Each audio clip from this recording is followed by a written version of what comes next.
Welcome. In this video I'm going to show you how you can determine the measure of consensus using R. I'm using Jupyter Notebook, but this will also work with RStudio, and I'll be using my own stikpetR library.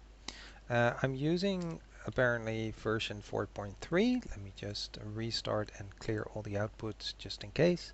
This measure is something you can use with ordinal data and was developed by Tasley and Bierman as a measure of dispersion. To show you how it can work, I'll load in some example data from the General Social Survey from 2012.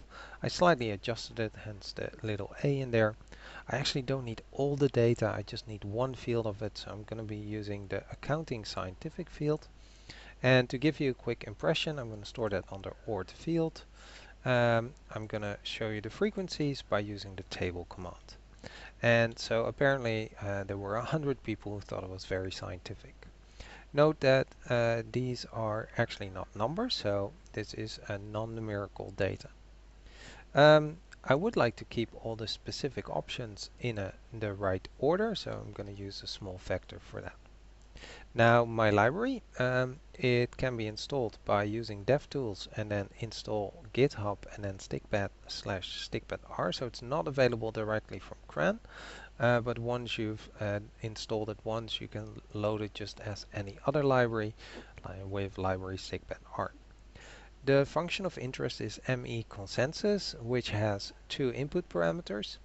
The data, of course, not a panda series, but the data simply, and levels, which is then optional, the coding to use in case the data is not numerical. I can simply fill out the ord field, the coding, run the function, and it simply puts out 0.511 as the measure of consensus. 0 would be indicating no consensus at all, and a 1, I also put this in the instructions here. A 0 would indicate complete lack of consensus, and a 1 a full consensus. There is one other library that I encountered, the agreement library, that also has a consensus function, and you should run that with the frequency, so not directly with the data, and as you can see, that produces the same result. Alright, I hope this video was helpful, and thank you for watching.